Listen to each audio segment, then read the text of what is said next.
Estate 2022 में जो exam हुआ था एस्टेट का, उसका क्वेश्चन पेपर हम सॉल्व कर रहे हैं। फर्स्ट पार्ट में हमने सीडीपी के जितने भी क्वेश्चंस आए थे उनको सॉल्व किया है और क्या आंसर क्यों नहीं बना, रीज़न भी हमने सॉल्व आउट किया है, अच्छे से इन डिटेल सॉल्यूशन किया है। तो वैसे ही आज हम पार्ट 2 को भी सॉल्व करेंगे।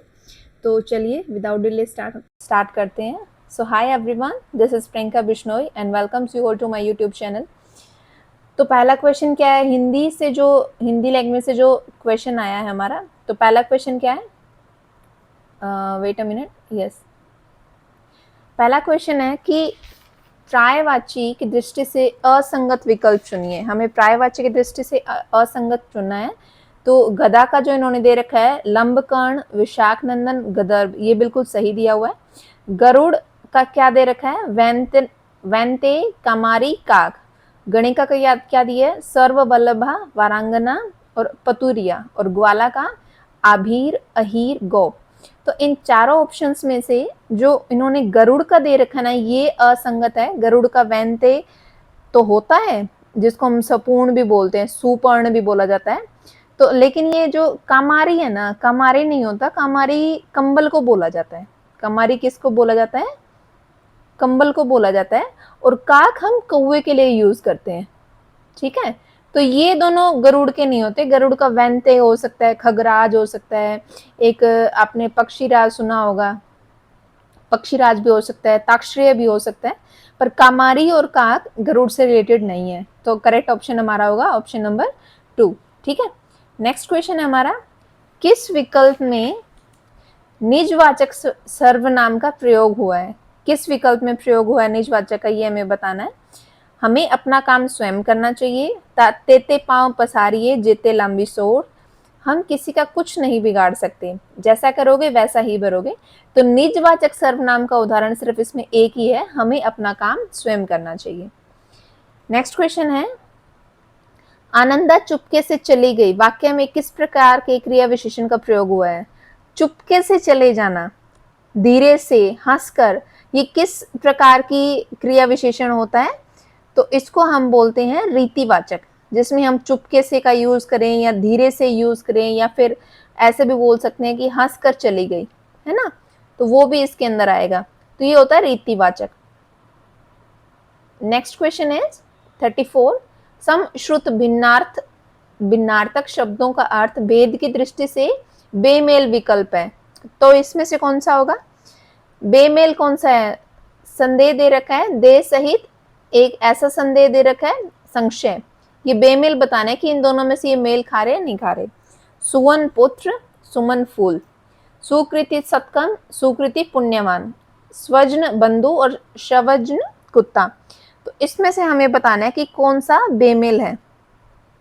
आंसर की में तो देखिए ये दिया हुआ है, सुकृति सत्कर्म और सुकृति पुण्यवान, लेकिन वैसे सुकृति का आंसर यही होता है और सुकृति का पुण्यवान भी होता है। ये बेमेल तो है नहीं, लेकिन मुझे नहीं पता आंसर की में ये वाला आंसर क्यों दिया हुआ है। ये आंसर की में इसका आंसर दिया हुआ है। नेक्स्ट क्वेश्चन है, उसने मुझे सदैव धोखा दिया वाक्य में प्रयुक्त धोखा शब्द कौन सी संज्ञा का उदाहरण होगा। तो जो धोखा शब्द है ना, ये हमारा भाववाचक है, क्योंकि वो धोखा हो गया या फिर उसने मेरा साथ दिया, तो मतलब भाव प्रकट कर रहे हैं यहाँ पर, तो वो भाववाचक संज्ञा का उदाहरण हो गया। क्वेश्चन नंबर 36, इसमें से कौन सा वाक्य अशुद्ध है। अशुद्ध वाक्य हमें बताना है। तुम्हारा व्यवहार सर्वश्रेष्ठ है, हम सभी में मनुष्यी दुर्बलताएं हैं। वैसे तो पढ़ने से ही हमको समझ में आ जाएगा कि कौन सा होगा। वह पांव से जूता उतार रहा है और शीला को अपनी योग्यता पर गर्व है। तो इसमें से मनुष्यी दुर्बलताएं होगा या फिर मानवीय दुर्बलताएं होगा, या तो क्या जच रहा है, मानवीय जच रहा है, या हम अगर मनुष्य का यूज करना है तो हम क्या बोलेंगे, मनुष्यता की दुर्बलताएं हैं, ठीक है। या तो ये होगा और या फिर मानवीय होगा। तो ये वाक्य अशुद्ध है। 37 क्वेश्चन, किस शब्द में एक से अधिक उपसर्गों का प्रयोग हुआ है। किसमें एक से अधिक उपसर्गों का प्रयोग हुआ है।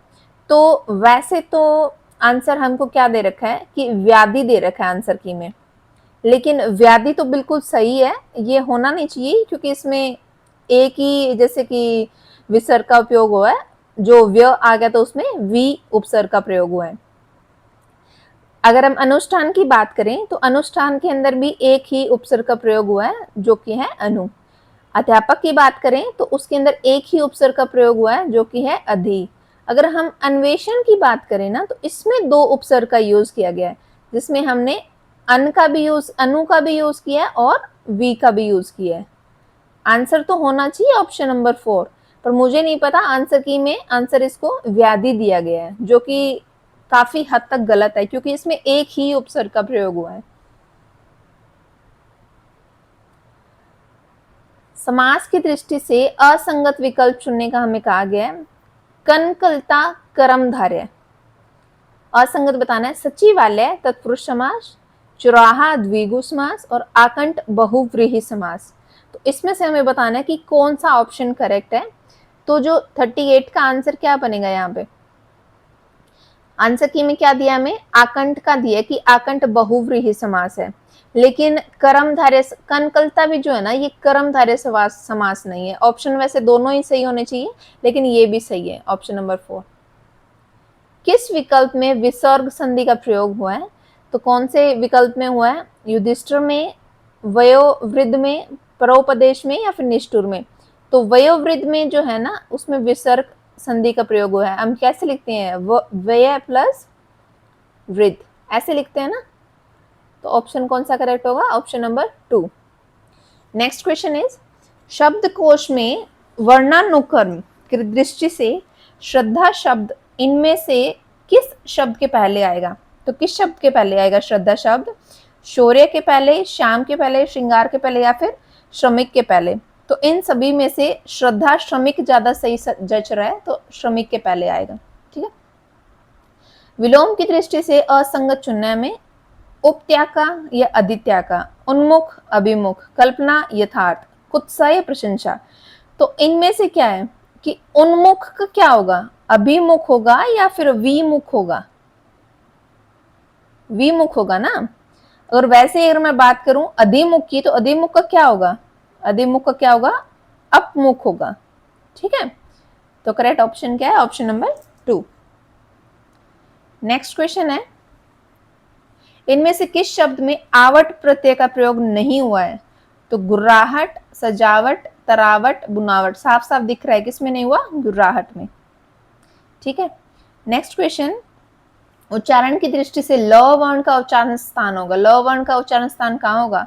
ओष्ठ में होगा, मूर्धा में, तालु में, दंत से। बोलने से क्या समझ में आ रहा है, ल मतलब कहाँ पे टच हो रहा है हमारा, दंत में टच हो रहा है ना। इसके साथ कौन कौन से शब्द और यूज करेंगे, जैसे क्या हो गया, दंत में कौन कौन से आते हैं, त, थ, द, ध, न, स, ल, है ना, ये सब आते हैं। वहीं अगर मैं तालु वाले शब्द की बात करूं, यहाँ क्या आएगा, ई, बड़ी ई, च से लेके कहां तक, च, छ, ज, झ, इय, च, छ, ज, झ, इय नहीं आएगा, झ तक आएगा, है ना। त्र, य, ये आएंगे तालु से। वहीं अगर मूर्धा की बात करूं, मूर्धा मतलब तालु के पीछे जो हम जीभ की नोक से बोलते हैं ना वो, जैसे इसमें क्या आता है, री, ट, ठ, ड, ढ, ण तक, ट से ण तक जितने भी आते हैं वो र और श। ठीक है। ओष्ठ की बात करें जो हमारे होठों से बोले जाते हैं ना, उसमें क्या आता है, उ, उ, उ आ गया, बड़ा उ आ गया, फिर प, फ, ब, व नहीं आएगा, वो आएगा और भ आएगा और म आएगा। ठीक है। तो वो ओष्ठ वाली चीजें आ गई। नेक्स्ट क्वेश्चन इज, पशु शब्द से निर्मित विशेषण है। पशु शब्द से कौन कौन से निर्मित विशेषण है ये हमें बताना है। पशु से क्या होगा, पाश्विक होगा, पशुपति, पशुता, पशुत्व। तो पाश्विक जो है ये ज्यादा सबसे करेक्ट सही आंसर है, पाश्विक होगा। तत्सम तद्भव की दृष्टि से असंगत विकल्प चुनिए। तत्सम तद्भव की दृष्टि से हमें बताना है, लोमशा, लोमड़ी। तत्सम और तद्भव का आपको एक तो पता होगा, तत्सम कौन से होते हैं, जो संस्कृत से हमने होता है ना वो वाली चीज होती है, और उसका तद्भव का जो हम हिंदी में उनका अनुवाद कर दिया है। तो लोमशा असंगत हमें बताना है, लोमशा, लोमड़ी, रज्जू, रस्सी, पाषाण, पत्थर, मस्तक, माथा। देखिए इन्होंने क्या बोला कि अगर आंसर की बात करूं तो या तो उनको ऐसे बोलना चाहिए था कि संगत बताओ, तो पाषाण पत्थर संगत है, लेकिन उन्होंने असंगत बोल दिया, तो उन्होंने आंसर की में भी इसी को दे दिया, पाषाण पत्थर को, असंगत भी, लेकिन ये बिल्कुल करेक्ट है, असंगत तो कहीं से भी नहीं है। लोमशा जो है वो लूमड़ी नहीं बनता है, उसका क्या बनता है, लूमा बनता है या फिर लूमी बनता है। लोमड़ी का अगर मैं उसकी तत्सम तद्भव की अगर मैं बात करूं तो इसका क्या होगा, श्रीगाली या फिर श्रीगालिका, श्रीगाली या फिर श्रीगालिका, ठीक है, ये होगा। नेक्स्ट क्वेश्चन, अब हमारी इंग्लिश लैंग्वेज में कैसे क्वेश्चंस आए थे, चलिए उनको सॉल्व करते हैं। Question number 46, which of the following options express the correct meaning of sentence given below. Correct meaning हमें बताना है। He is too cute to overlook, ये बहुत क्यूट है देखने के लिए, he is too cute and he can be overlooked. He is too cute but he can be overlooked, he can be use किया इधर। He is so cute that he cannot be overlooked. Although he is not cute, but he cannot be overlooked. तो इसका जो correct बन रहा है ना, ये बन रहा है कि वो इतना क्यूट है कि हम उसको ओवरलुक कर ही नहीं सकते, हम उसको छोड़ के आगे बढ़ नहीं सकते, है ना। तो ऑप्शन नंबर 3 इसका करेक्ट ऑप्शन होगा। नेक्स्ट क्वेश्चन हमें पूछा है, चेंज द नरेशन, नरेशन को चेंज करना है। Kevin said Mr Copper please be kind to me, narration को चेंज करना, please be kind to me. तो इन्होंने बोला कि नरेशन चेंज करके बताइए। Kevin requested Mr Copper to be kind to him, Kevin respected Mr Copper to be kind to me, Kevin asked Mr Copper to be please kind to me, Kevin asked Mr Copper that he must be kind to him. तो जो अगर हम सीधा देखा जाए तो कौन सा ज्यादा सही से मैच कर रहा है कि केविन ने रिक्वेस्ट किया बी काइंड टू हिम, ये आएगा। बी काइंड टू मी वाला तो सही नहीं आएगा ना, ये मी वाली चीज कर दिया। या फिर दैट ही मस्ट बी, ये भी कहीं पे सही नहीं है, ठीक है। तो करेक्ट ऑप्शन क्या होगा, Kevin requested Mr Copper to be kind to him, ठीक है। अब हमारा नेक्स्ट क्वेश्चन है, fill in the blanks with the correct form of verb. You had better dash your hands before you eat. तो हमें wash करना है, तो वहां पे क्या यूज करेंगे, बीन वॉशिंग, वॉशिंग, वॉश्ड या फिर वॉश। तो you had better वर्ब की फॉर्म तो यहाँ पे लगी गई ना, तो you had better wash your hands before you eat, ठीक है। सो करेक्ट ऑप्शन क्या होगा, option number 4। Next question, the word garrulous, garrulous का क्या मतलब होता है, गैरुलस का क्या मतलब होता है, टोकेटिव होता है, वायलेंट होता है, अब्यूजिव होता है, फिर अबंडेंट होता है। गैरुलस का मतलब होता है टोकेटिव, ठीक है। Next question is, arrange the following jumbled options in the correct order and then choose the correct option. Too many, the broth, spoil, कुक्स।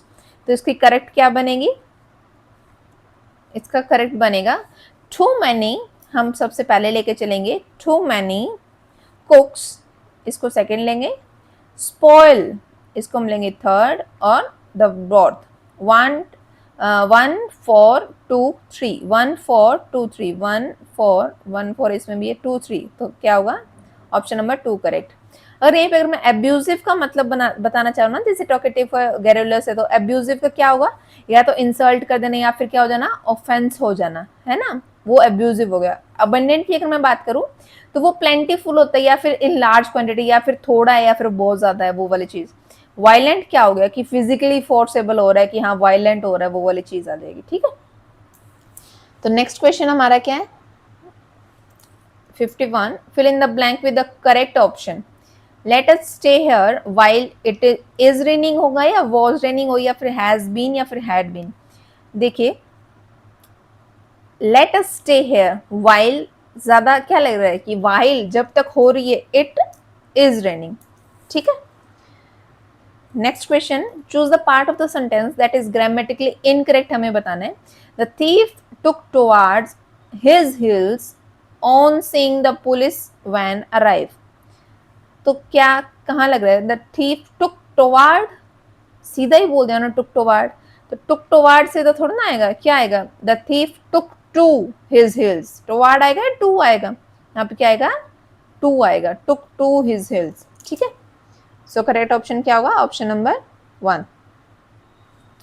Next question is grammatically incorrect में बताना है, he has committed a blunder mistake today morning. तो incorrect हमें बताना है।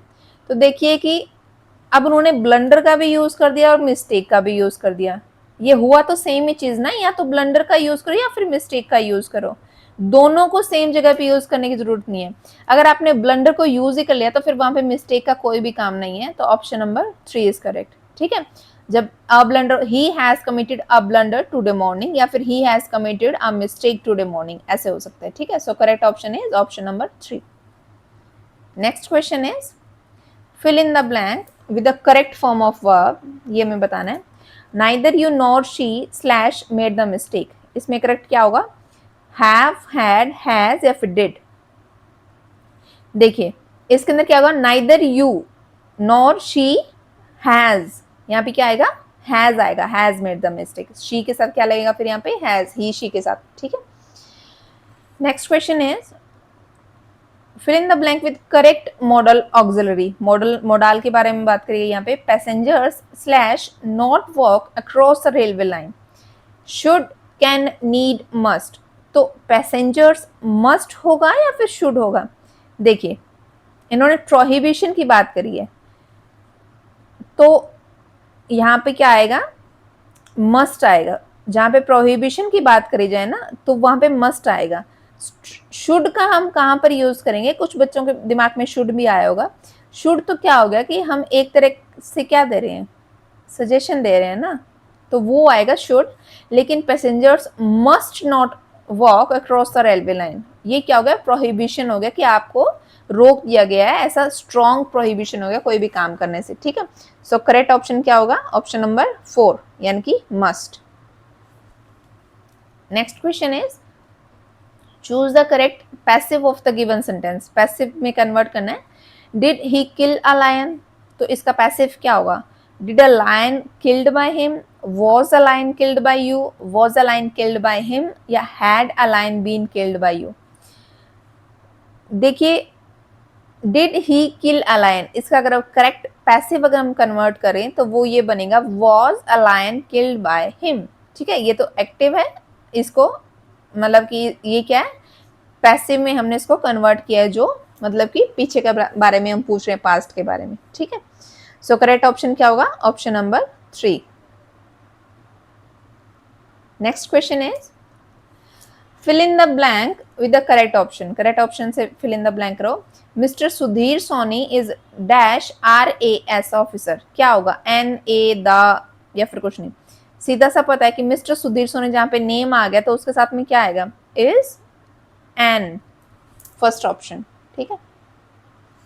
Next question is fill in the blank with the correct option that complete the idiom. Idiom कंप्लीट करना है। अ रोलिंग स्टोन का क्या होगा, carries through winds, tough winds, kills no one, gather no sauce, gather no moss. देखिए जहां पे अगर हम बात कर रहे हैं ना कि रोलिंग स्टोन, रोलिंग स्टोन के साथ में अगर ये कंप्लीट ईडियम आपने सुना होगा, a rolling stone gather no moss, ठीक है। जैसे कि हम क्या बोल सकते हैं, यहाँ पे हम क्या बोल सकते हैं कि कोई भी ऐसा पर्सन जो सेटल नहीं कर पाता वन जगह पे या फिर चेंजिंग होता रहता है, अपनी जॉब को चेंज करता रहना है, मतलब कि उसको अगर पर्सन की तरह पे हम लेके चलें कि एक रोलिंग स्टोन, कोई भी एक पर्सन एक जगह पे टिक के नहीं रहता, वो चेंज करता रहता है, ठीक है। So that is a rolling stone gather no moss, okay. So correct option is option number 4।